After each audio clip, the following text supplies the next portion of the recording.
Alhamdulillah, asyhadu an la ilaha illallah wahdahu la syarikalah wa asyhadu anna Muhammadan abduhu wa rasuluh amma ba'du. Ya, kita mulai pendidikan keluarga dalam Islam. Ini bagian ketiga, tarbiyah orang tua terhadap anak. Kita awali definisi orang tua dan definisi anak. Orang tua di dalam Al-Quran kadang dilapatkan dengan kalimat al-walid, seperti pada surat Al-Balad ayat 3, wa walidi wa ma walad. Nah, kalau orang tua dilapatkan dengan lafaz al-walid, itu artinya orang tua yang menyebabkan anak itu lahir. Jadi yang menyebabkan anak itu lahir. Jadi itu darah dagingnya. Jadi penekanannya kepada darah daging. Atau dialah yang menyebabkan anak itu lahir. Kalau orang tua dalam arti bapak dilapatkan dengan al-walid. Namun belum tentu si orang tua itu mendidik. Hanya sekedar penyebab lahir. Karenanya tidak sedikit orang tua yang meninggalkan anaknya, yang lupa terhadap anak. Dia tidak mendidik anak. Setelah anak itu lahir, dia pergi kemana tidak jelas. Nah, kalau itulah yang disebut dengan al-walid gitu. Kedua, orang tua dalam Al-Quran disebut juga al-abu. Nah, seperti dalam surat Maryam ayat 28. Ya ukhta Harun, ma kana abuka imro'a sawi wa ma kanat ummika ya bagia. Nah, di sini ada kata makana abuka. Orang tua menggunakan kata abun, ya al-ab, abu. Nah, kalau orang tua menggunakan lafaz al-abu, maka maksudnya orang tua yang mendidik, orang tua yang mengaping, orang tua yang membimbing. Kalau dilapatkan dengan al-ab. Kalau al-walid itu orang tua yang menyebabkan anak lahir. Kalau al-ab orang tua yang mendidik, membimbing, itu mengembangkan. Al-ab. Jadi kalau al-abu itu orang tua yang mendidik. Kalau al-walid orang tua yang menyebabkan anak itu lahir. Nah, sekarang ibu. Ibu dalam halaman 31 dilapatkan dengan lafaz al-walidah. Al-walidah seperti pada Al-Baqarah 233. La tudoru walidatun biwaladiha. Janganlah seorang ibu menderita kesengsaraan karena anaknya. Nah, kalau ibu dilapatkan dengan walidah, ini menunjukkan bahwa ibu yang melahirkan. Jadi al-walid, bapak yang menyebabkan anak lahir. Kalau al-walidah, ibu yang menyebabkan, ibu yang melahirkan anak. Nah, tapi kadang ibu dalam Quran suka disebut dengan al-um, ya. Ya. Umi gitu kan. Nah, ini ada seperti pada Al-Qasas ayat 7. Di sana ada kalimat wa auhayna ila ummi Musa. Nah, kalau dilapatkan dengan lafaz itu artinya ibu yang jadi suri toladan, ibu yang jadi imam, ibu yang jadi contoh gitu. Ibu yang jadi contoh.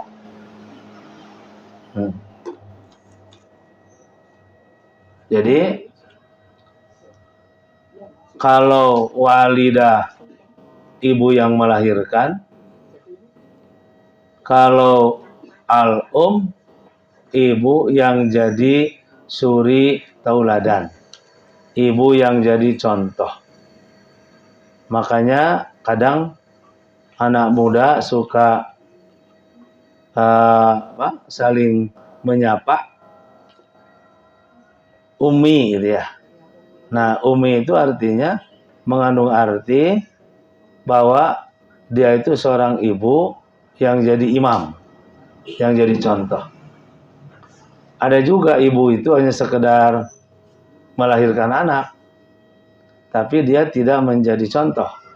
Itu adalah bukan umi, tapi itu adalah al-walidah. Sama seperti bapak. Kalau bapak yang menyebabkan anak lahir, jadi al-walid.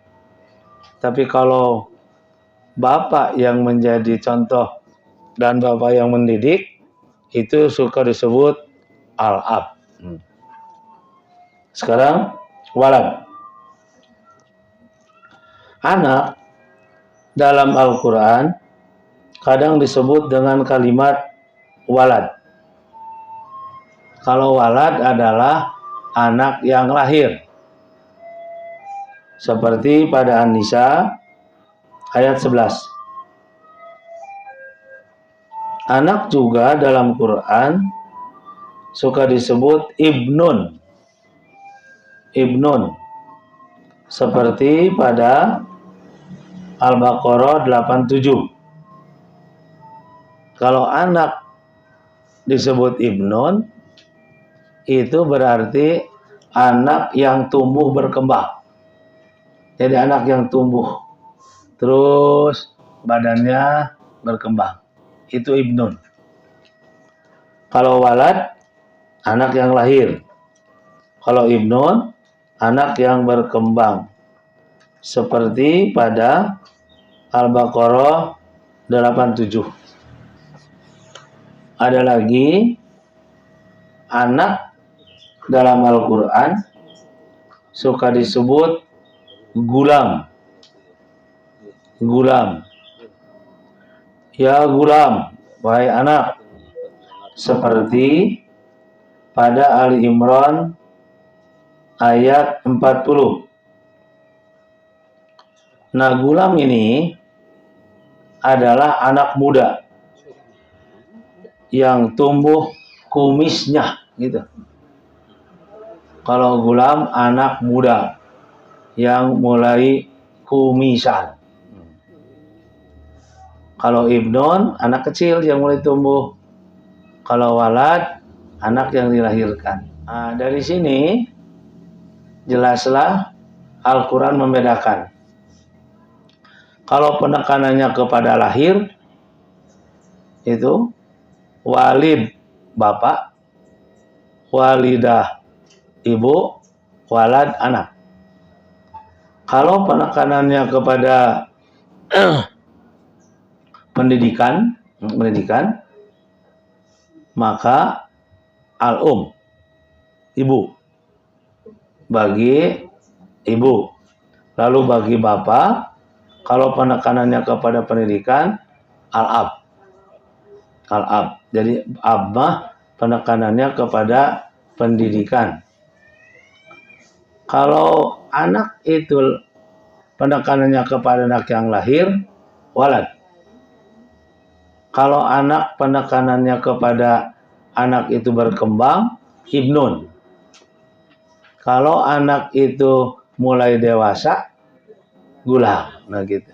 Itu lapan-lapan yang ada dalam Quran. Sekarang tarbiyah qoblal wiladah. Nah, pendidikan bagi anak ini ada dua dalam Quran. Ada pendidikan sebelum lahir dan ada pendidikan setelah lahir. Jadi ayat pendidikan pra lahir, ada pendidikan pasca lahir. Kita awali halaman 232, tarbiyah qobla al-wiladah. Pendidikan pra lahir. Pendidikan sebelum lahir. Pertama, kita harus meyakini dulu bahwa anak sebelum lahir ke bumi telah melewati perjanjian fitrah dengan Allah di dalam rahim. Itu harus diimani. Jadi setiap anak sebelum lahir sudah melalui perjanjian fitrah dulu dengan Allah. Baik anak muslim maupun anak non-muslim yang disebut dengan mitsaqul fitri. Mitsaqul fitri, perjanjian yang kokoh tentang fitrah gitu. Mitsaqul fitri, perjanjian yang kokoh tentang fitrah. Ayatnya Ali Imran 172. Wa id akhadha rabbuka min bani Adama. Ingatlah ketika Tuhanmu mengadakan perjanjian dengan Bani Adam. Min duhurihim, dari tulang punggung mereka.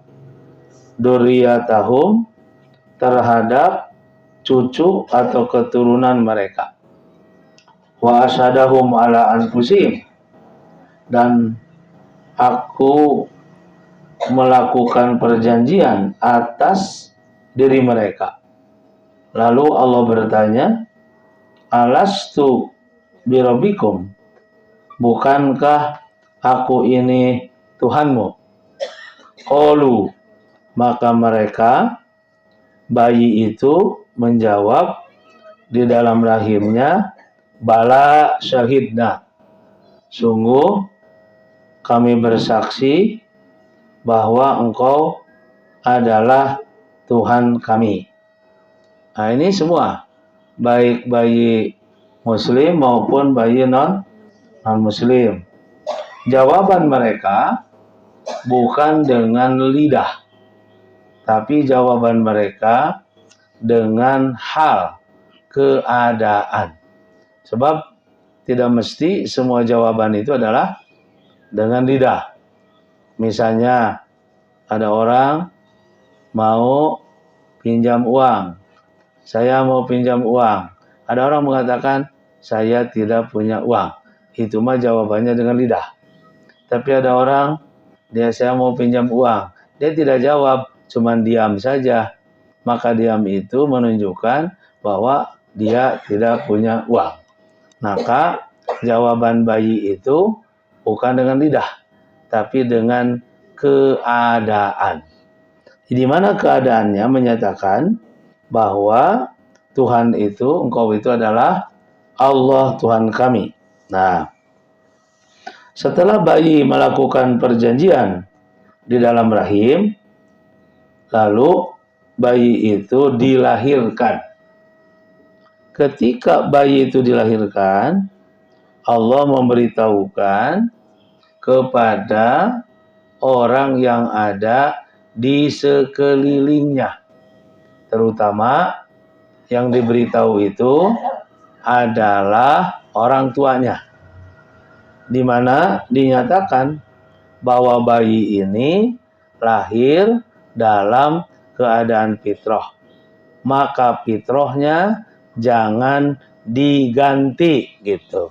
Allah telah melakukan perjanjian fitrah di dalam rahim, maka fitrahnya jangan diganti. Fahakim wajah kali dini hanifah, hadapkanlah wajahmu kepada agama yang lurus. Fitratullah, fitrah Allah, allati fataron nas alaiha, yang Allah telah menciptakan manusia alaiha, berada dalam fitrahnya. Nanti di belakang apa makna fitrah itu? La tabdila li khalqillah, maka sayogiannya jangan diganti fitrah itu. Jangan diganti fitrah yang telah Allah melakukan perjanjian itu. Jadi setelah anak lahir ke bumi, Allah memberitahukan bahwa anak ini telah diciptakan dalam keadaan fitrah. Fitrahnya jangan diganti. Sama seperti yang ada di dalam hadis Sahih Al-Bukhari.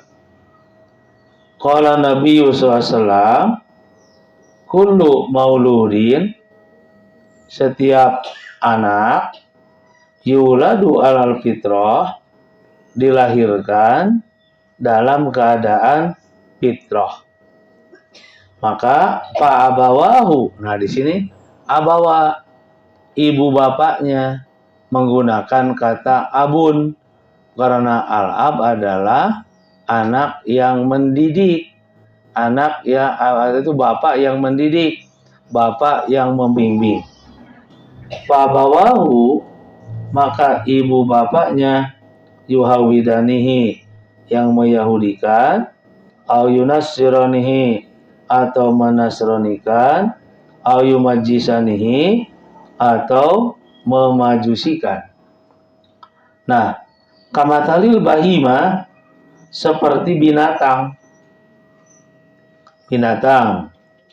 Binatang itu tuntajul bahimata, melahirkan anak binatang. Hal taro fiha jad'a, adakah kamu melihat dari binatang itu ada jad'a, cacat? Ini ada juga arti jad'a itu di kudung, orang di kudung. Jad'a juga, tapi ini sini lebih tepatnya adalah cacat. Berbeda. Binatang melahirkan anak binatang. Apakah ada perbedaan enggak gitu? Badannya sama, perilakunya sama, Kenapa ucing sok maling lauk gitu? Karena ibu bapak ucing ngajarkan maling. Maka sehingga pekerjaan itu adalah tumbuh ada pada anaknya. Maka seorang anak itu akan berperilaku tergantung bagaimana orang tuanya mendidik. Kalau yang dididiknya adalah Islam, jadi Muslim. Kalau yang didiknya Yahudi, jadi Yahudi. Kalau yang dididiknya Nasrani, menjadi Nasrani. Kalau yang didiknya Majusi, maka menjadi Majusi. Jadi karena itulah, maka abawa penekanannya kepada pendidikan. Nah sekarang, apa sih yang dimaksud dengan fitrah itu? Tadi kita sudah menjelaskan bahwa anak di dalam kandungan telah melalui perjanjian fitrah. Fitrah itu ala fitrati tauhid, yaitu anak sejak lahir sudah punya gorija, pembawaan untuk bertauhid. Nah, dia sudah punya pembawaan untuk menyatakan bahwa Tuhan itu satu, tauhid. Nah, dari wahid. Lalu fitrah juga berarti ala aqidatil iman billah. Anak sejak dalam kandungan lalu lahir sudah punya pembawaan untuk beriman, berakidah. Dia sudah punya itu. Lalu anak sejak lahir sudah ala asolati tuhri wal baro'ah, keadaan suci bersih. Suci bersih. Dan dalam keterangan lain bahwa anak sejak lahir al-mutahayyi'ah li kubulidin, siap menerima Islam sebagai agama gitu. Jadi sejak lahir dia sudah punya potensi, sudah punya pembawaan untuk bertauhid. Nah, dia sudah punya pembawaan untuk berakidah, dia sudah pembawaan untuk beriman, dia sudah punya keadaan suci dan bersih, dan dia siap menerima Islam sebagai agama. Itu dalam keterangan lain. Saya tidak kebetulan belum ditulis di sini. Itu al-mutahayyi'ah li kubulidin. Anak siap menerima Islam sebagai agama. Nah, ada titipan dari Allah, la tabdila. Fitrah ini jangan diganti. Nah, gitu. Fitrah itu jangan diganti. Jadi yang menggantinya itu siapa? Yang menggantinya adalah orang tuanya. Karena orang tuanya mendidik, memberi pelajaran dan membimbing seperti ibu bapak binatang mendidik binatang begitu. Maka muncullah perilaku pada anak binatang itu seperti pendidikan ibu dan bapak binatang. Nah, sekarang bagaimana pandangan Imam Al-Ghazali? Nah, ini. Wasobiyu amanatun. Anak itu adalah amanat.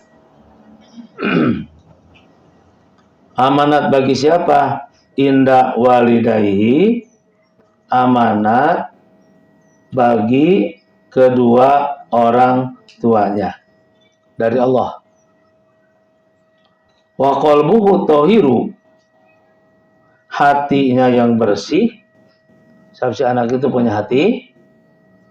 Jauharah nafisa, itu mutiara yang sangat berharga. Mutiaranya pada hati. Fa'in uwidal khairu, jika dibiasakan pada yang baik. Anak itu dibiasakan pada yang baik. Wa ulimahu, dan diajarkan kebaikan. Nas'a alaihi, berkembang pada kebaikan. Wa sa'ida fi dunya wal akhirah, bahagialah dunia akhirat. Kalau anak itu dibiasakan pada yang baik. Bagaimana kalau dibiasakan pada yang buruk? Nah, jadi buruk lagi. Wa in uwida syarru, jika dibiasakan pada keburukan. Wa uhmila ihmalul bahaim, dan diberi perilaku binatang, maka syaqo wa halaka, akan celaka dan binasa. Jadi anak itu punya modal. Modalnya hati yang bersih. Tapi si hati itu akan berkembang tergantung pembiasaan. Kalau dibiasakan pada baik, akan baik. Kalau dibiasakan hati pada buruk, akan menjadi buruk. Kalau dibiasakan pada perilaku binatang, akan juga berperilaku binatang. Contohnya seperti Tarsan, gitu ya. Perilaku binatang, maka perilakunya juga seperti binatang. Nah, bagaimana supaya hati yang bersih itu yang ada pada anak tetap terjaga? Maka cara menjaganya dengan belajar, dengan pendidikan. Karena itu belajar salah satu cara untuk menjaga hati agar tetap hati itu menjadi mutiara murni itu.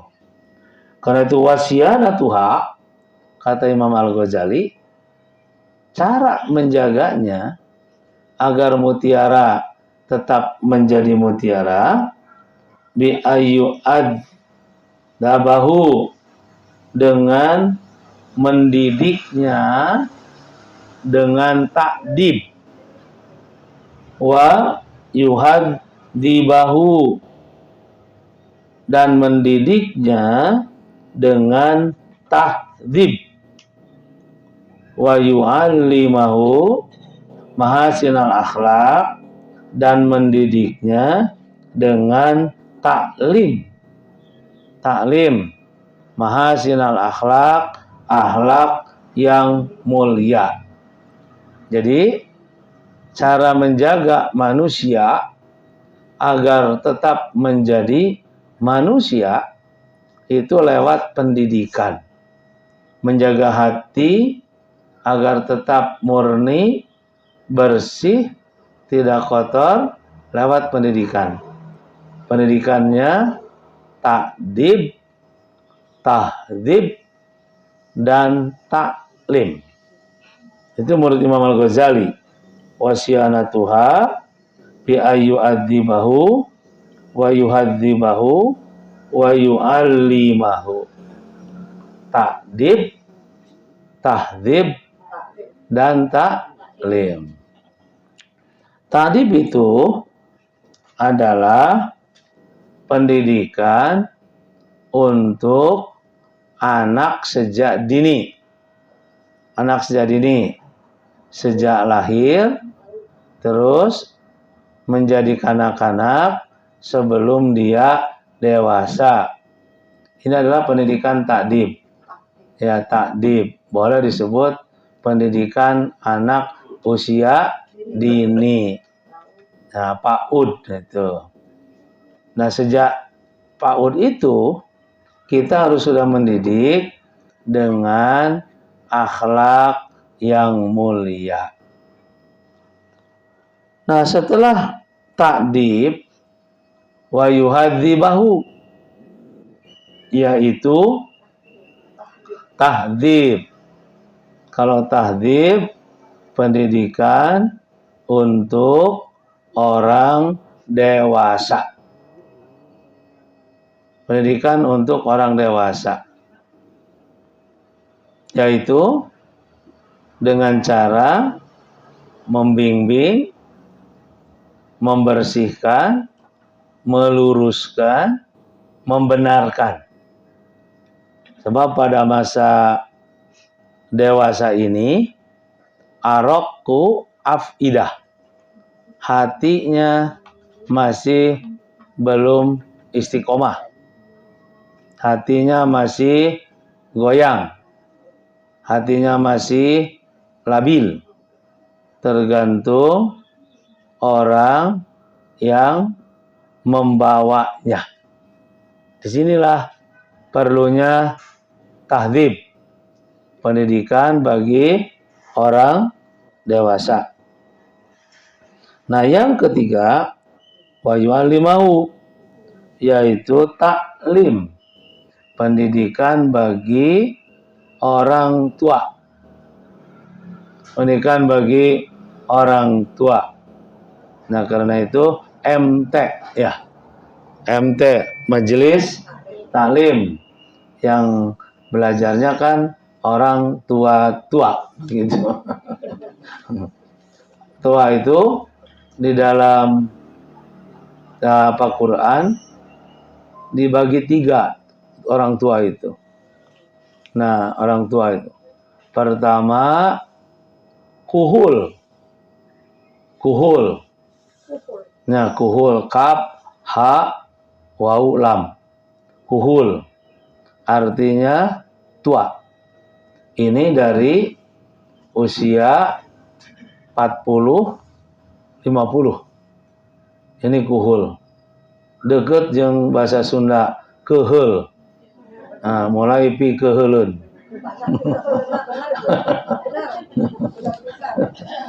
Itu kuhul. Dari 40 50. Yang kedua syekh.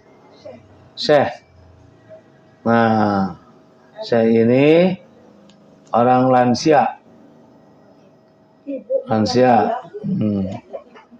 Itu dari 50 60. Nah, syekh itu 50 sampai berapa? 50 60. Nah, nanti dari Syekh Kabir. Nah, Syekh Kabir yang ketiga. Kalau Syekh Kabir itu dari 60 ke sana. Nah, Syekh Kabir itu lansia resti, lansia resiko tinggi. Itu Syekh Kabir. Seperti Nabi Zakaria menyatakan wa ana syaikhun kabirun gitu. Karena sudah lansia ya resti. Karena dia usia 120 tahun baru punya anak. Itu Nabi Zakaria. Ya, istrinya Asya ya. Asya itu istrinya 90 udah mau ya. Ya, itu sudah lansia resti juga. Ditambah lagi mandul gitu kan.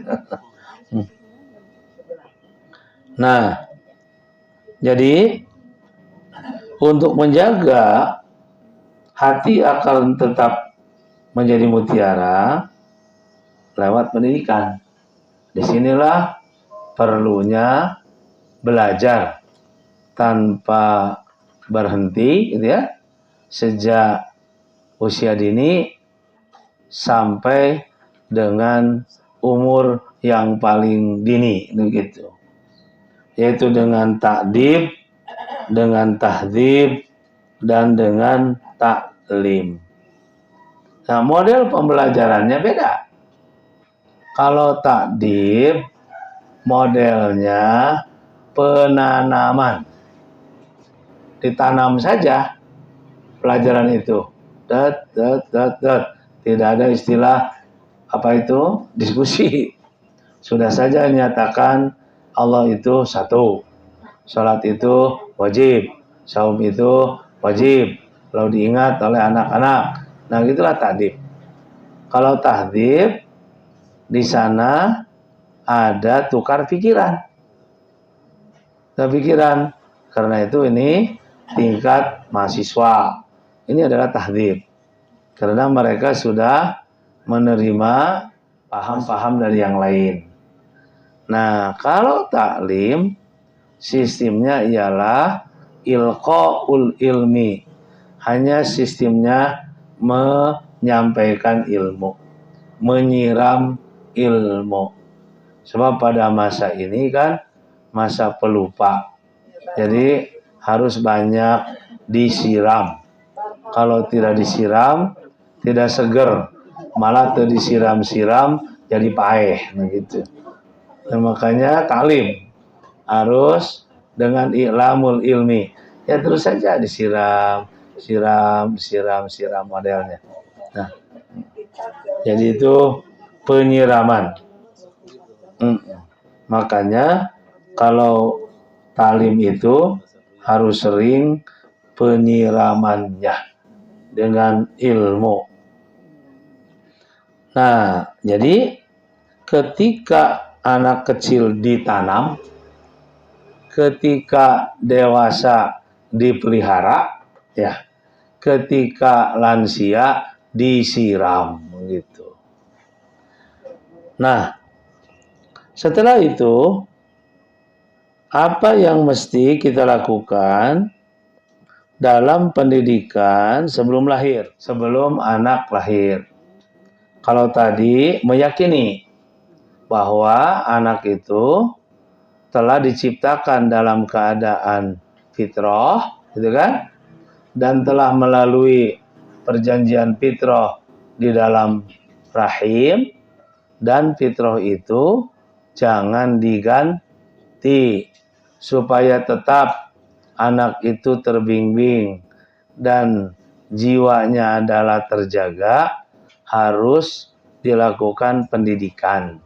Pendidikannya takdib, tahdib, dan taklim.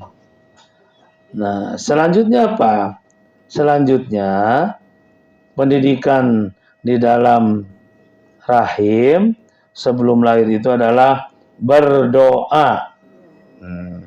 Halaman 33. Halaman 33 ya? Hah? Berdoa meminta pasangan yang dan keturunan yang menyenangkan mata dan imam bagi orang yang bertakwa.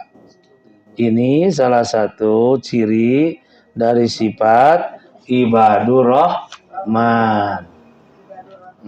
Jadi pendidikan menurut Islam begitu kan, sebelum punya pasangan itu berdoa minta pasangan yang bagus, itu sudah pendidikan.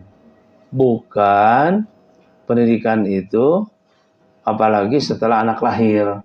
Jadi jauh-jauh sebelumnya, dari mulai memilih pasangan itu sudah pendidikan di dalam Islam teh. Ini hadisnya, ayatnya, walladzina yaquluna, dan orang-orang yang berkata, Rabbana, wahai Tuhan kami, hablana, berilah kepada kami, min azwajina, dari pasangan kami. Nah, setelah diberi pasangan, wa dzurriyyatina, dan keturunan kami, qurrata a'yunin, yang menyenangkan hati, waj'alna, dan jadikanlah kami, imama lil muttaqina, imam bagi orang yang bertakwa. Jadi ini pendidikan meminta pasangan yang baik yang menjadi imam bagi orang yang bertakwa. Selanjutnya, pendidikan sebelum lahir adalah berdoa. sebelum janin tumbuh dalam rahim. Dia sudah nikah, ya. Kalau tadi kan memilih pasangan. Sekarang pasangan sudah ada dan sudah nikah, tapi janin belum tumbuh di dalam rahim. Maka pendidikannya ialah minta anak yang solih. Ini seperti yang dilakukan oleh Nabi Ibrahim.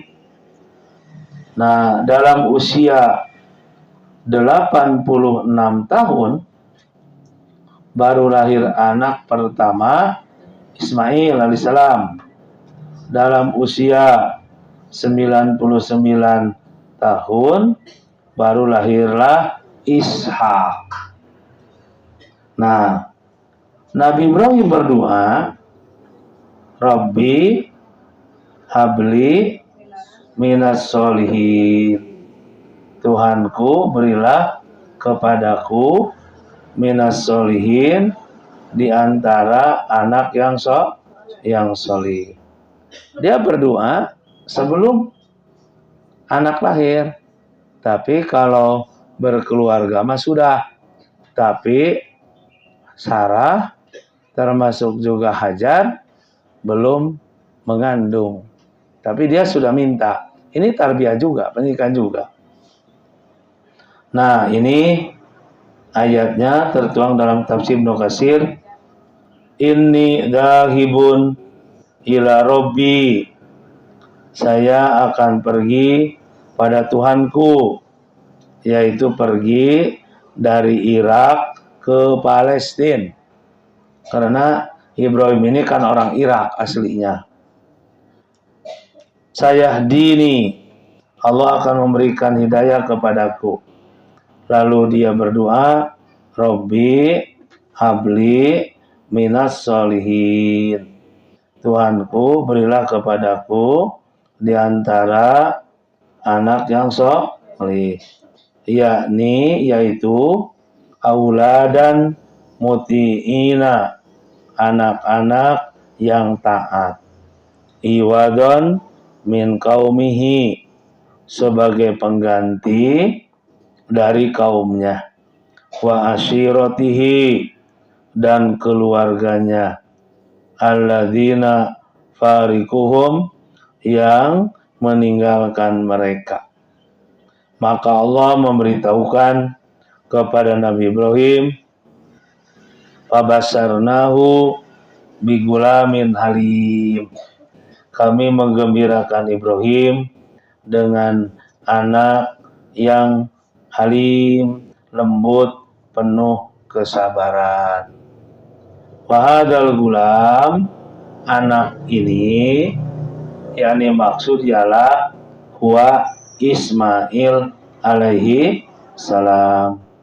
Fa'innahu, Ismail itu awwalu waladin, anak pertama, basyara bihi Ibrahim, yang Allah menggembirakan Ibrahim. Wa huwa akbar, dia lebih tua, min Ishak, dari Nabi Ishak, bittifaqil muslimin, ini atas kesepahaman orang-orang muslim, wahlil kitab, dan ahli kitab.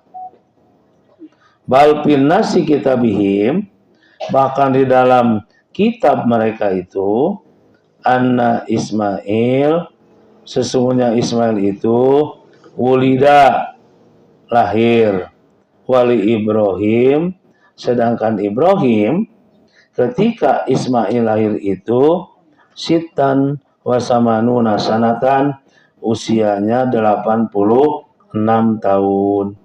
Nah, setelah itu wa walada Ishaq, Ishak lahir, kemudian wa umru Ibrahim, sedangkan umur Ibrahim itu ialah tis'un wa tis'una sanatan, 99 tahun. berarti hampir 100 tahun ya, baru dia punya anak Ishak.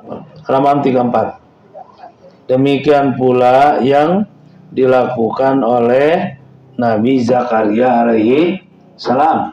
Halaman 34 paling ujung. Artinya Nabi Zakaria sudah punya istri, tapi janin belum tumbuh di dalam rahim istrinya. Nah, lalu Nabi Zakaria berdoa kepada Allah.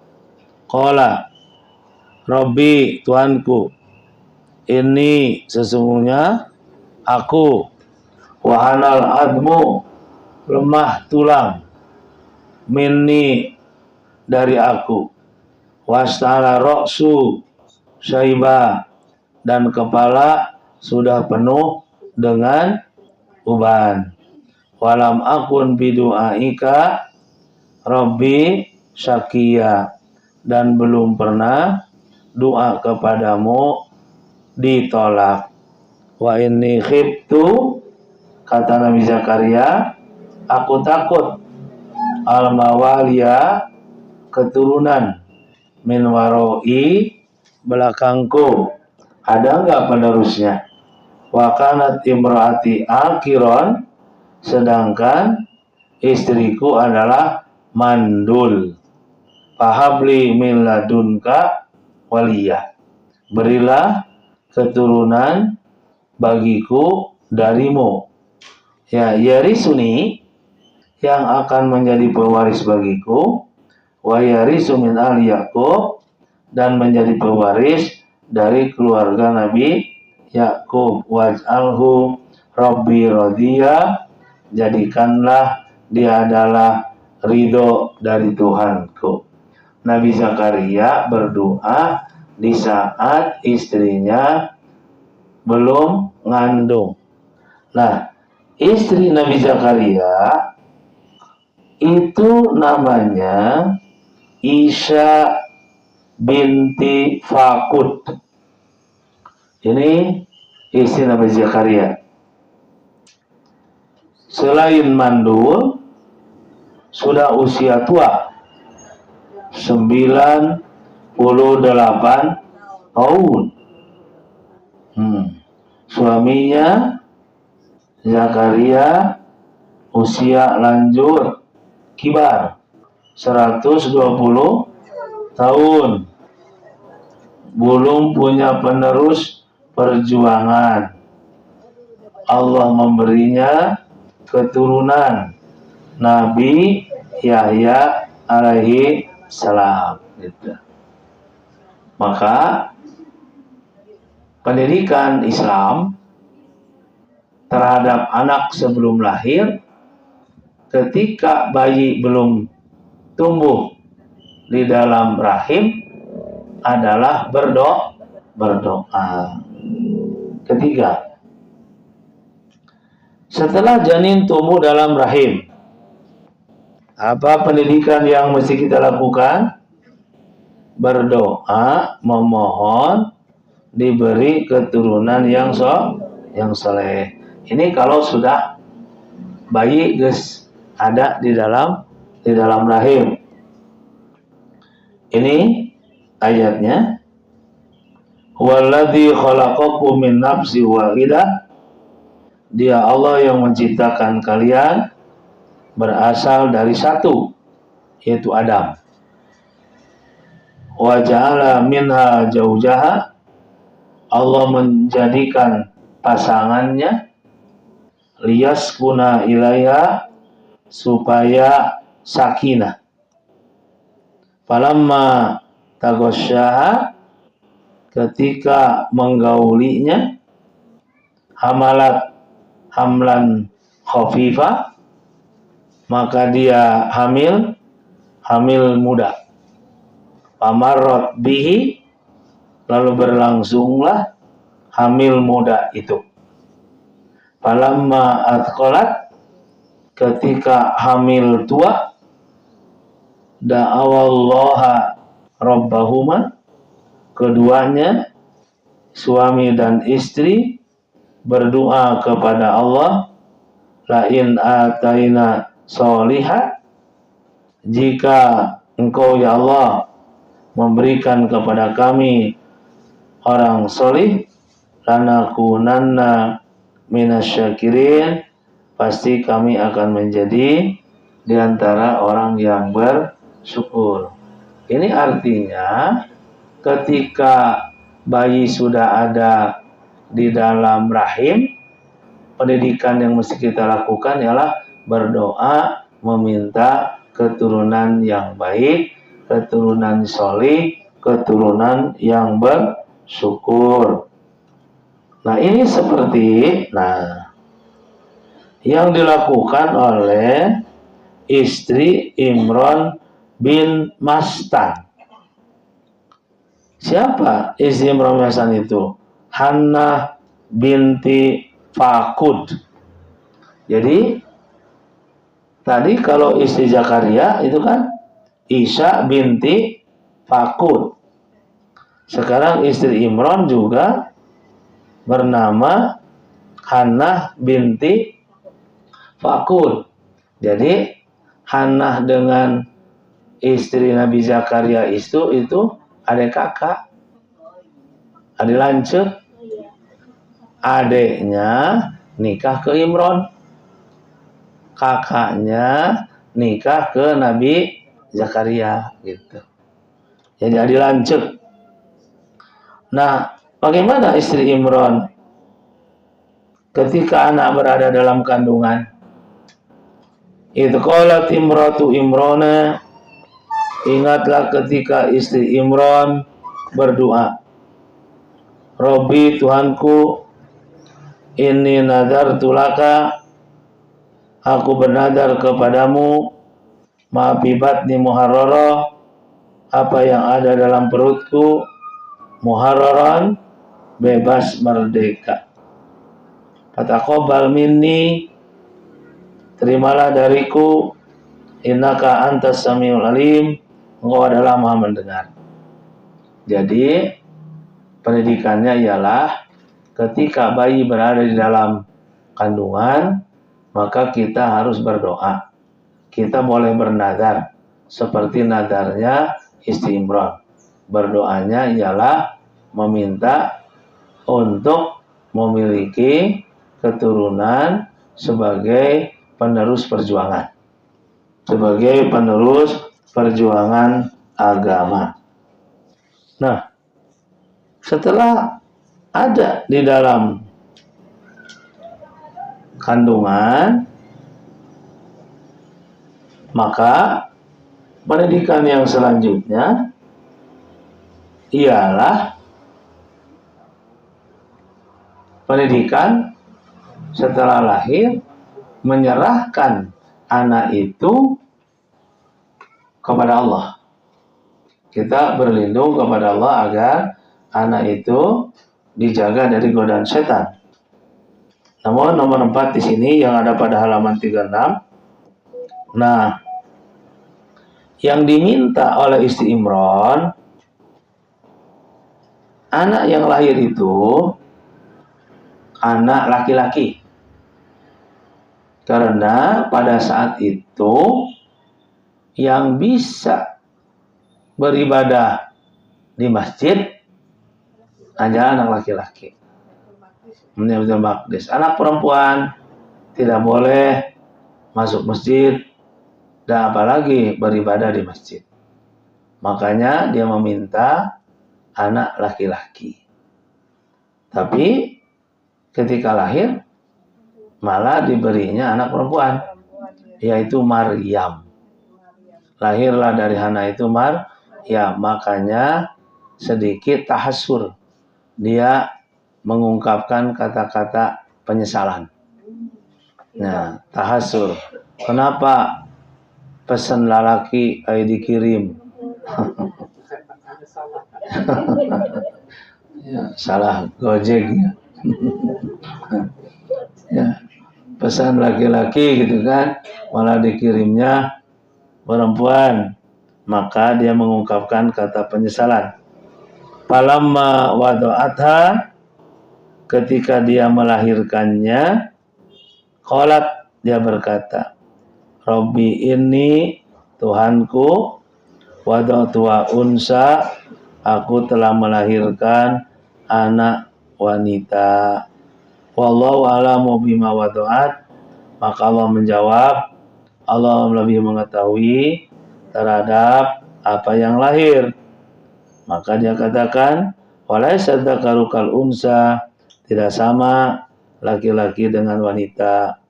Fa inni samaituha Maryam, aku memberi namanya anak yang lahir ini adalah Maryam. Wa inni u'iduha, dan aku titipkan, aku perlindungkan Maryam itu bika, kepadamu ya Allah, wa dzurriyyataha, dan keturunannya, minasyaitonir rajim, dari godaan setan yang terkutuk.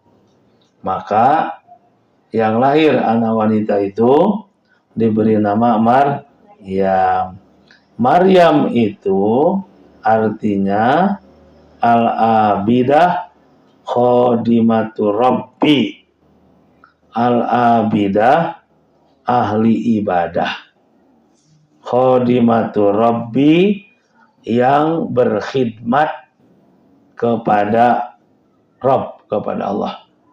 Jadi Maryam itu bahasa Ibrani. Kalau dalam bahasa Arabnya, al-abidah, ahli ibadah, khodimatur rabbi, yang selalu khidmah kepada Rabb. Gitu. Nah, jadi setelah anak lahir, gitu kan, pendidikan Islam berikutnya ialah menitipkan si anak itu kepada Allah. Titipkan. Ulah kabapana disindit-inditan bapak nama. Karena apa mesti kepada Allah?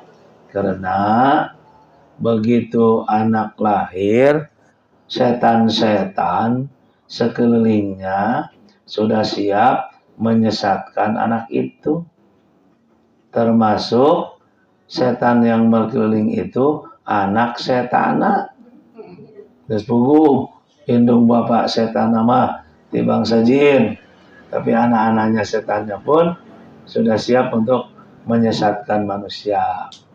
Karena setan dari bangsa jin tidak pernah mati.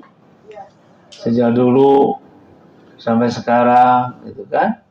Bisa jadi 1 berbanding berapa untuk menyesatkan anak manusia. Karenanya dititipkannya kepada Allah. Kalau dititipkan ke bapana, mual kuat ngelawan setan. Gitu. Makanya ada hadis begini, a'udzu bi kalimatillahi tama min kulli syaitonin wahamatin wa min kulli ainin lamah.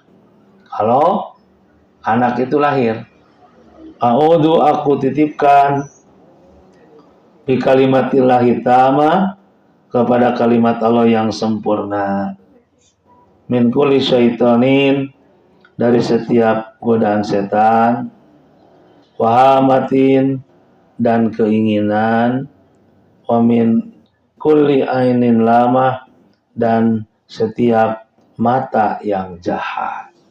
Kita titipkan begitu anak lahir kepada kalimat Allah. Ini tarbiyahnya. Nah, ini sama dengan ya Nabi SAW. Karena Nabi yu'awidu, menitipkan al-Hasana wal Husaina, Hasan dan Husain.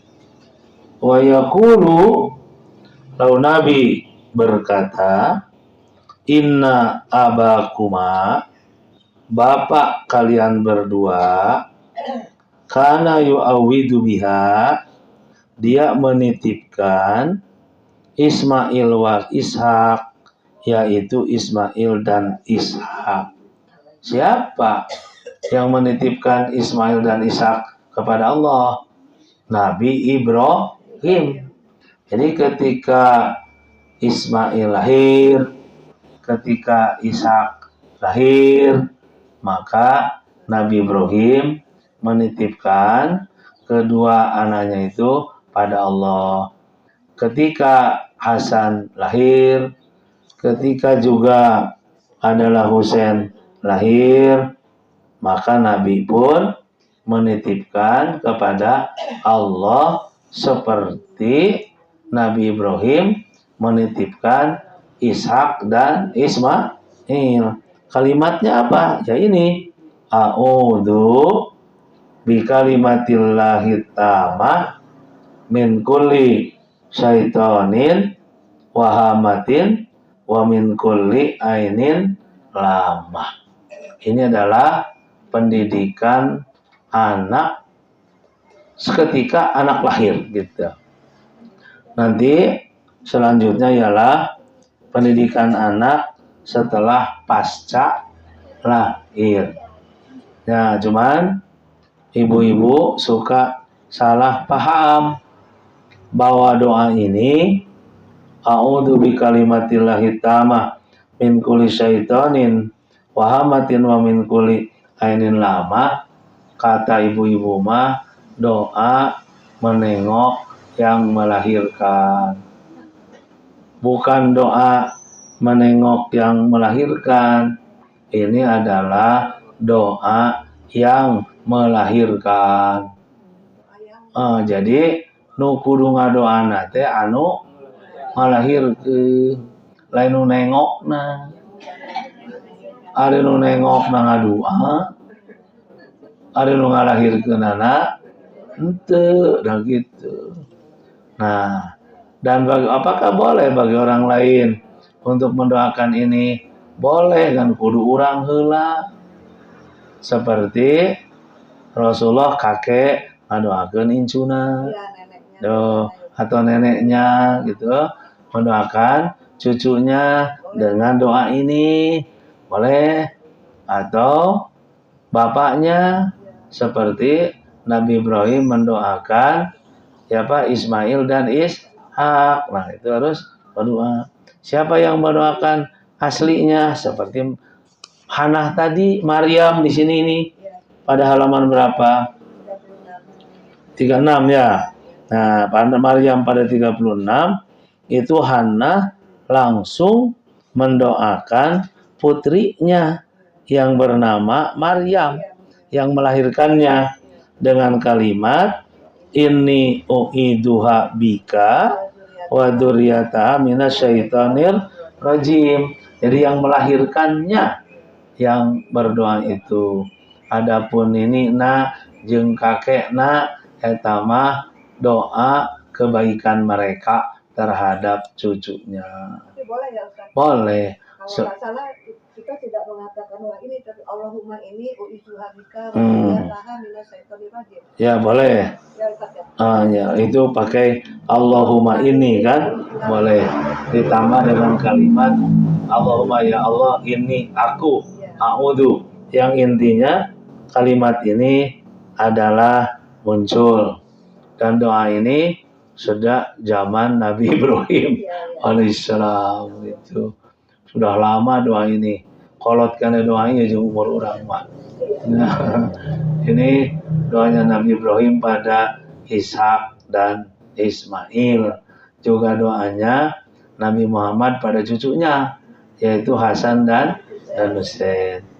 Nah, maka kalau saya simpulkan, pendidikan orang tua terhadap anak yaitu sebelum lahir, ya sebelum lahir, pertama yaitu memilih pasangan yang baik, yang menjadi imam bagi orang bertakwa sebelum orang tersebut berkeluarga.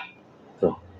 Kedua, bila sudah punya pasangan tapi belum tumbuh di dalam rahim janin, pendidikannya ialah berdoa lagi untuk meminta keturunan yang salih, yang baik.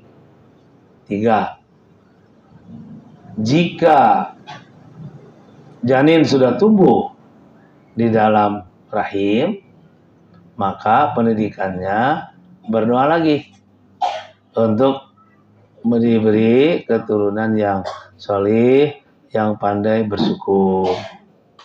Nah, jika bayi sudah lahir, begitu lahir, maka pendidikannya ialah titipkan anak itu kepada Allah dari godaan setan. Nah, ini ajaran Islam tentang pendidikan sebelum lahir. Jadi ada pendidikan sebelum lahir. Nah, kalau dilihat dari sini, berarti ini adalah tarbiyah ruhiyah. Ini adalah pendidikan ruh, ya, pendidikan ruh. Ada nggak pendidikan kholqiyahnya, pendidikan fisiknya? Ada, tapi pendidikan fisik nama resepna aya di dokter. Atau di dokter. Karenanya wanita hamil suka datang ke dokter ahli kandungan lalu meminta agar anak dalam rahim itu sehat. Lalu diberi resep kan oleh dokter itu, makan susu ultra. Itu apa? Mengkonsumsi ini itu supaya bayi di dalam rahim itu sehat. Nah, ini tarbiyah kholqiyah. Jadi urusan fisik mah bagaimana bayi supaya di dalam kandungan itu sehat, ilmunya udah ada pada dokter. Tapi untuk tarbiyah ruhiyah, pendidikan ruh, nah ini mah tidak ada di dokter. Ya, jadi pendidikan bagi anak di dalam kandungan itu ada tarbiyah kholqiyah, yaitu pendidikan fisiknya, dan tarbiyah ruhiyah. Untuk tarbiyah kholqiyah, pendidikan fisik, kesehatan fisik, itu ada pada ilmu kesehatan. Ilmu kesehatan, makanya dokter suka menganjurkan apa yang mesti dikonsumsi oleh seorang ibu hamil, gitu kan. Kemudian tarbiyah ruhiyah itu adanya pada wahyu, adanya pada Allah. Makanya kedua pendidikan itu oleh seorang ibu harus dilalui. Tarbiyah kholqiyahnya dilakukan, ya. Tarbiyah ruhiyahnya juga dilakukan. Ya, kadang-kadang suka lupa untuk tarbiyah ruhiyahnya, atau salah ngadua gitu. Salah doa. Ketika bayi di dalam rahim sudah besar atau ada dalam kandungan, dia berdoa mudah-mudahan anak di dalam kandungan ini menjadi orang kaya. Oh, ternyata setelah lahir betul menjadi kaya ngantara ibadah, salah doa gitu. Karena memintanya minta kaya, sedangkan orang hamil itu dekat dengan Allah karena dia membawa titipan Allah. Makanya jangan salah doa. Ya, minta supaya jadi penerus material bapana yang betul. Kan? Akhirnya kurang ibadah. Ya, kalau dari model-model yang tadi, soleh dulu, syukur dulu, lalu urusan kita berdoa yang lain boleh-boleh saja.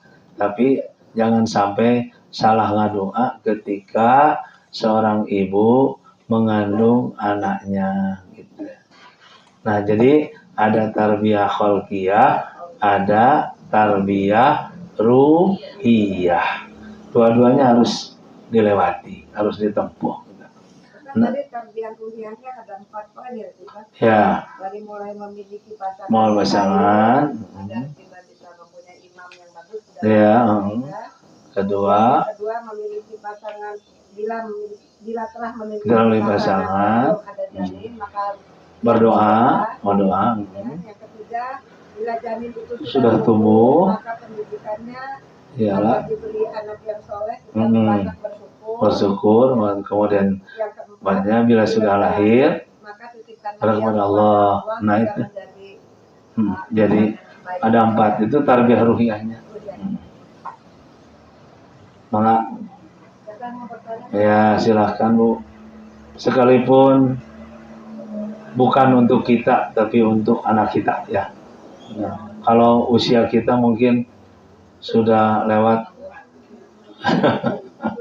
ya bukan tidak akan melahirkan lagi. Ya bagaimana Pak?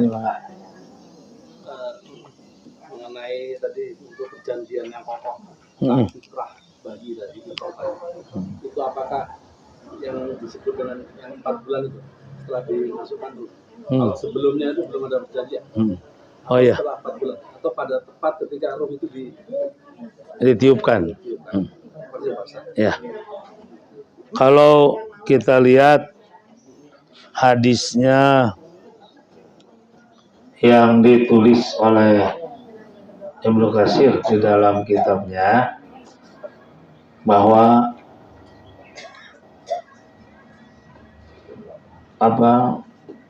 nutfah itu berada di dalam rahim adalah 40 hari. Kemudian dari 40 hari berubah menjadi alaqah. Alaqah pun 40 hari. Kemudian setelah menjadi alaqah, idom, jadi tulang. Yang tulang itu pakasawna idom alahma. Tulang itu dibungkus dengan daging. Itu jumlahnya 40 hari. Jadi nutfah 40 hari, alaqah 40 hari, idom 40 hari. Nah, berarti jumlahnya 120 hari. 120 hari berarti 4 bulan. 4 bulan kan? Nah, setelah itu fa'an sya'nahu khalqan akhar, maka kami membentuk dengan bentuk lain, yaitu terbentuklah dengan sempurna panufikha fihi ruh, lalu ruhnya ditiupkan. Ketika ruh ditiupkan, terjadilah mitsaqul fitri. Jadi perjanjian fitrah itu setelah ruh ditiupkan 120 hari atau 4 bulan. Dari sana.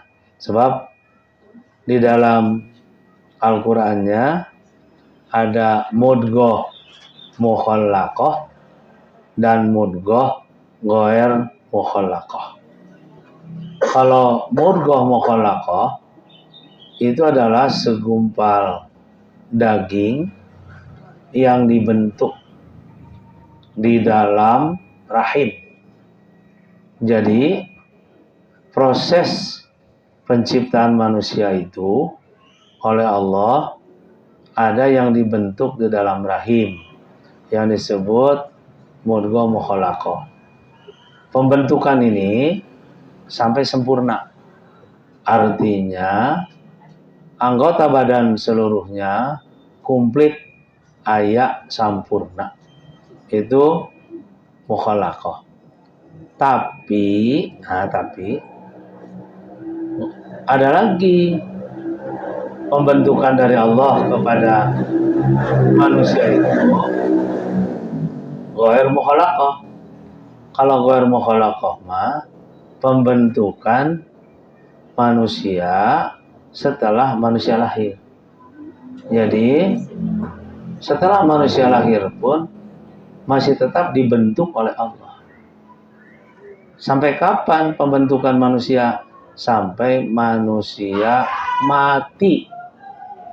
Sampai sekarang masih tetap pembentukan Allah dari kita, terhadap kita. Coba lihat aja, begitu lahir, dibentuk kanak-kanak, oke rupana. Lalu maju, dewasa, dikieukeun ku Allah. Orang tua dikieukeun ku Allah. Lansia kakek dikieukeun ku Allah. Kan dibentuk bentukan rupa-rupa. Jadi itu pembentukan.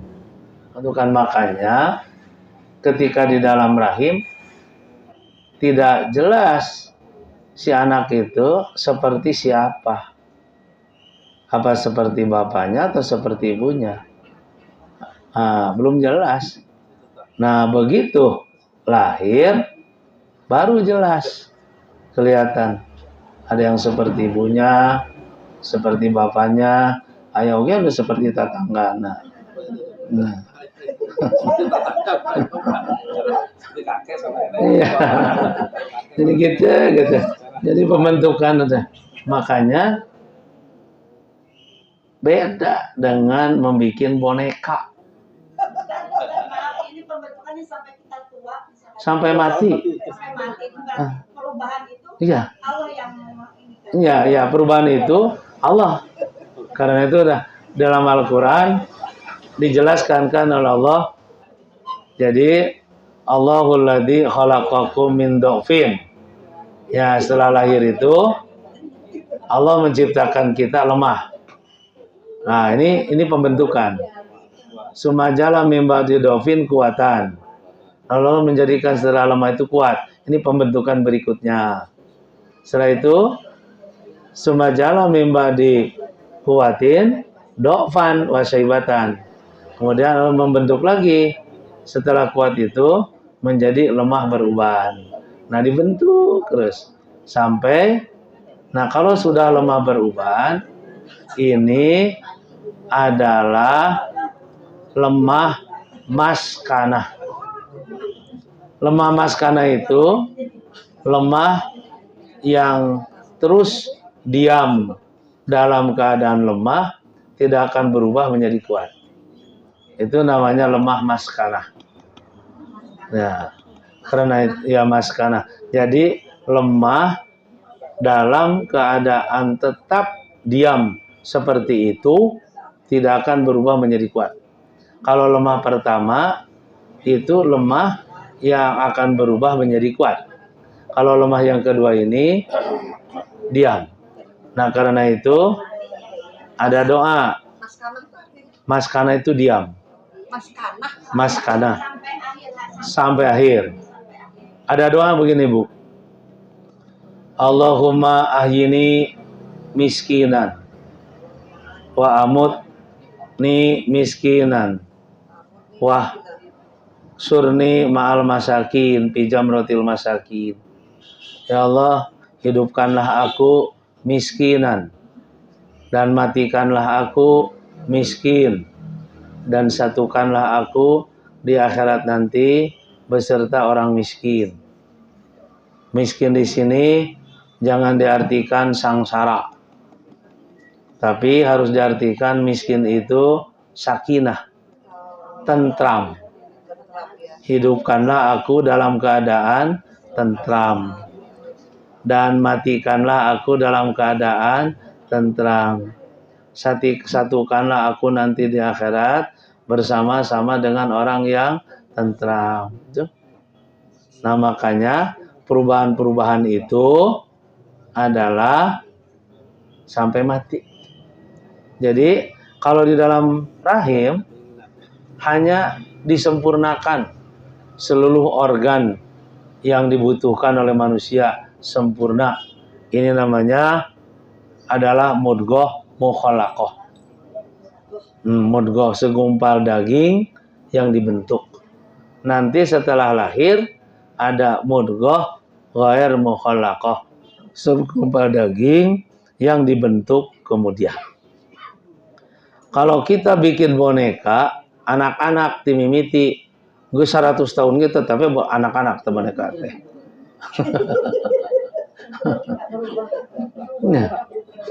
Ya, tapi kalau Allah menciptakan manusia, gitu ya, rubah-rubah, gitu kan. Nah, inilah yang dikatakan pembentukan. Makanya saya katakan, sampai sekarang kita teh masih diciptakan oleh Allah. Ya masih diciptakan sampai pembentukan. Baru setelah wafat berhenti manusia itu dalam pembentukannya. Lagi dengan ciptaan Allah yang kan kita manusia, ada jin, itu jin gimana? Nah, sama. Dengan jin juga sama. Cuman bedanya gitu kan ya. Kalau manusia itu nungtutan mati dan nungtut juga lahir. Nah, kalau dari bangsa jin itu lahir terus mati. Nah, makanya semakin banyak begitu.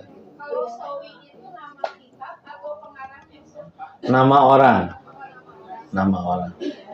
Nama kitabnya adalah itu Hasyiah Sawi li Jalalain. Kitabnya kitab Jalalain.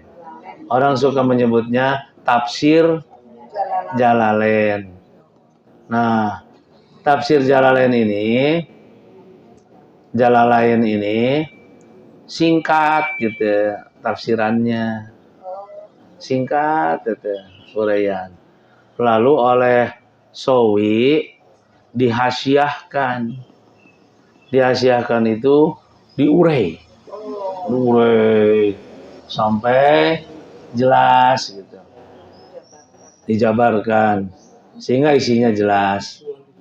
Makanya kalau baca tafsir Jalalain saja ada penjelasan apa-apa.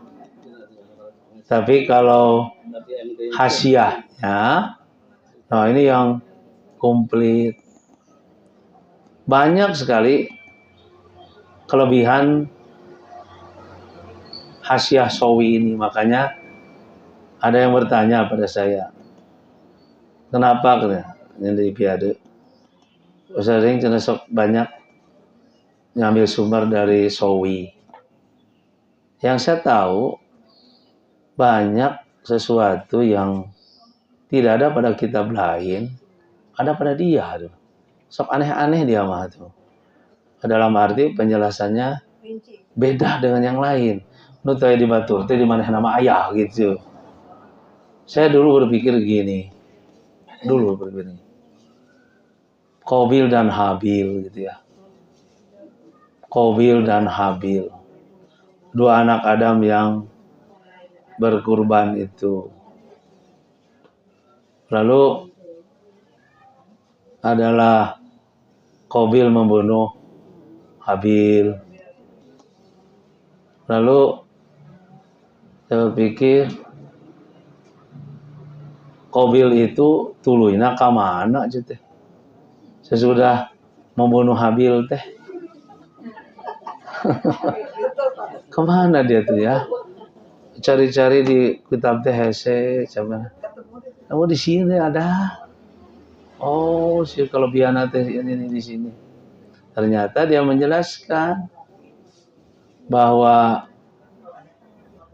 Qabil itu setelah membunuh Habil, dia teh diusir oleh Nabi Adam ke Yaman. Di Yaman. Terus sanggasna di Yaman gimana? Si iblis nuturkeun ka Yaman. Hebat ya Sawi jelasannya. Nah, terus si iblis teh ngabisikeun ka Qabil. bahwa Habil kurbannya diterima disambar api karena Habil itu penyembah api. Maka supaya kamu juga diterima kurbannya, kamu harus menyembah api. Maka Qabil membikinlah Baitun Nar, lain Baitul Maqdis, tapi rumah api. Nah, dialah yang pertama manusia menyembah api. Ternyata Majusi yang pertama, ya. Iya, kemudian Qabil. Lalu si Qabil teh sesudah itu apa hidup tuh mati. Ternyata Qabil tuh dia punya anak buta. Qabil teh. Lalu anak yang buta itu punya anak lagi, berarti cucu daripada Qabil. Maka si cucu nyarita ke bapana, bapamu buta. Bapamu pembunuh. Membunuh dengan batu saudaranya sendiri, yaitu Habil. Maka orang buta anak Qabil itu emosi. Akhirnya si Qabil teh diprek-prek ku batu ku anak nu buta. Oh, jadi apal Qabil teh paeh ku anaknya oleh anak yang buta. Anak orang buta itu oleh anaknya ditegur lagi. Kenapa bapak membunuh bapak kakek? Orang buta ini marah lagi. Anak itu diangkat lalu dibantingkan ke batu. Jadi mati dua-duanya.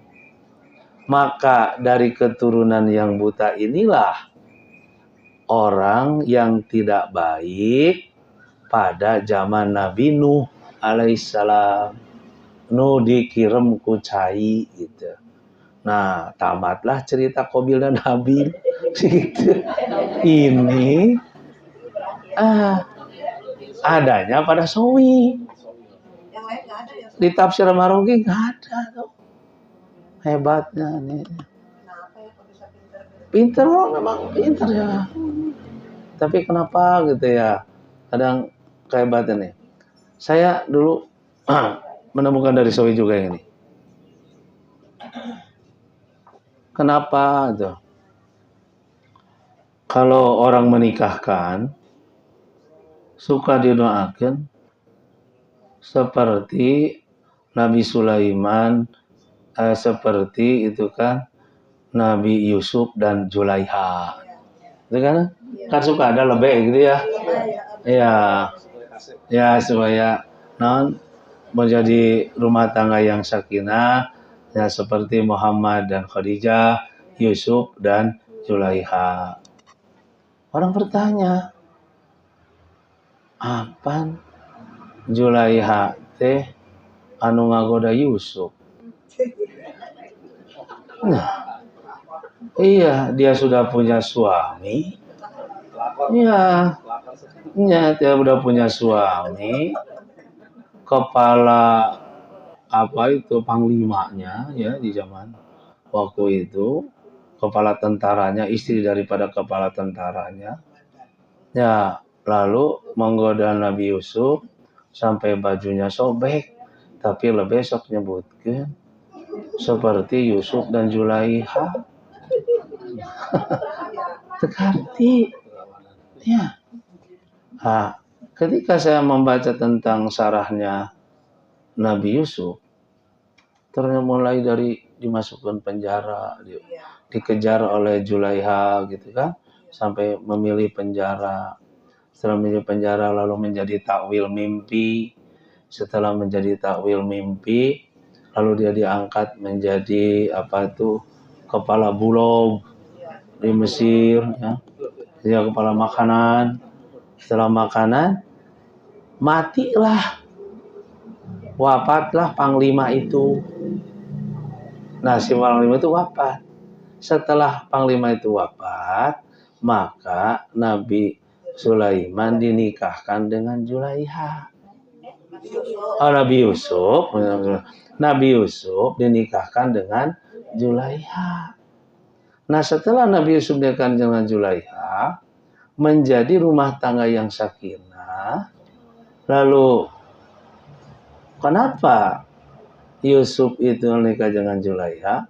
Maka Julaiha mengatakan, sekalipun saya sudah punya suami, tapi saya masih gadis murni karena suamiku tidak bisa apa-apa.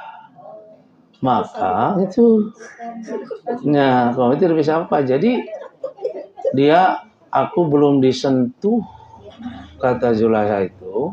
Lalu dia nikah, itu kan? Iya, setelah dia nikah menjadilah rumah tangga yang sakinah gitu. Nah, setelah jadi rumah tangga yang sakinah, oh iya pantes nu disebutkan seperti Yusuf jeung Julaiha teh gitu. Tadi nama teh hati dah. Julaiha gambaran nama istri bangor gitu. Ya, tapi ternyata tidak, dia sudah. Nah, ini adanya di dia itu, di kitab itu saya temukannya. Ya. Tadi Pak mengenai pembentukan oleh Allah tadi dijelasin oleh pembentukan fisik ya. Tapi kalau pembentukan mengenai ro'yu sama qalbunya itu oleh Allah atau kita menentukan sendiri? Qalbu dengan ro'yunya juga sama oleh Allah. Cuman perbedaannya begini. Kalau fisik mulainya dari lemah, kuat, lalu beruban. Kalau qalbu dan ruhnya, rohyunya itu mulai dari tiflan, kanak-kanak, sudah dewasa, pikirannya dewasa, lalu dibentuk lagi oleh Allah, ardalil umur, jadi dilupakan, dipikunkan. Jadi likaila ya'lama min ba'di ilmin syai'an itu supaya tidak tahu sesuatu setelah tahu sesuatu, memang dibegitukan oleh Allah. Jadi kalau kita tua pelupa, memang sudah dari sananya gitu. Untuk yang pelupa sama tapi ini Pak, maksudnya ro'yunya jadi ro'yu yang bagus sama ro'yu yang jelek, yang jahat. Oh iya. Nah kalau yang baik yang tidak. Nah, kalau berkaitan dengan yang baik yang tidak itu, kembali kepada yang tadi itu pembentukan. Pembentukan itu artinya pendidikan itu. Ketika kecil ini, kedua ini, ketiga ini. Ya, tahdib, dan taklim. Nanti itu akan menghasilkan kan perilaku. Nah, setelah menghasilkan perilaku, nanti si perilaku ini akan dipengaruhi oleh usia. Nah, ada orang yang berperilakunya baik, tapi karena usianya sudah lansia, akhirnya dia menjadi pelupa. Kebaikan itu disertai dengan kelupaan. Misalnya gini, kebaikan disertai dengan kelupaan itu. Dia sebenarnya ingin berbuat baik, melakukan ibadah sholat. Itu kan baik. Karena disertai dengan kelupaan, akhirnya sholat subuh 4 kali begitu. Nah, ini berbuat baik, tapi ada dalam kelupaan. Nah, kebaikannya oleh Allah dicatat, kesalahannya dibiarkan. Nah, karena kelupaannya itu dari Allah, tapi upaya untuk berbuat baik dari diri sendiri. Ya, di saya ada makalah khusus kalau 40 tahun oleh Allah dibeginikan, 50 tahun begini, terus 70 tahun sampai dengan 90 tahun 100 lebih. Ke sini dalam hadis Nabi, maka kalau orang berusia sekian tahun, kebaikannya dicatat, tapi keburukannya dibiarkan. Makanya lansia itu, gitu ya, jangan punya anggapan bahwa lansia itu sudah tidak ada kesempatan untuk dapat pahala. Justru lansia itu pahalanya sudah disiapkan oleh Allah. Asal dipegang saja Islam dengan kuat. Jadi kalau kita mau berbuat baik, tapi ternyata kebaikan itu adalah salah kita lakukan, nu salah nama ku Allah itu diantap. Tapi nu baik nawe. Makanya nanti kalau ini rek Ramadan kan rek saumnya. Nah, lamun aya engke nenek kita saum sahurna 4 kali. Ya, itu sah saumnya. Sekalipun salah, niat baiknya dari diri, kesalahannya dari Allah karena ketuaannya gitu. Ya, termasuk sama salat juga. Makanya lansia pun tetap banyak pahala. Enggak?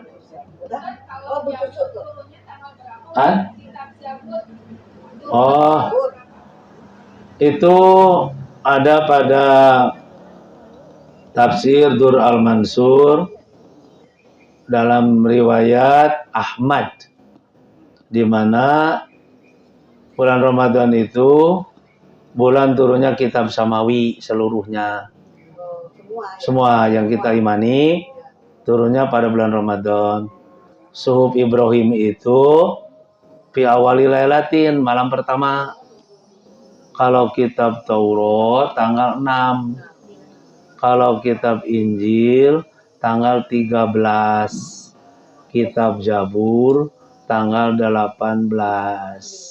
Ramadan, Al-Quran tanggal 17. Jadi semua kitab samawi turun pada bulan Ramadan.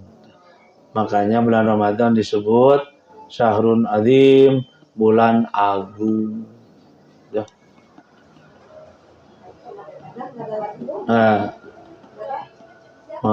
masih ada enggak?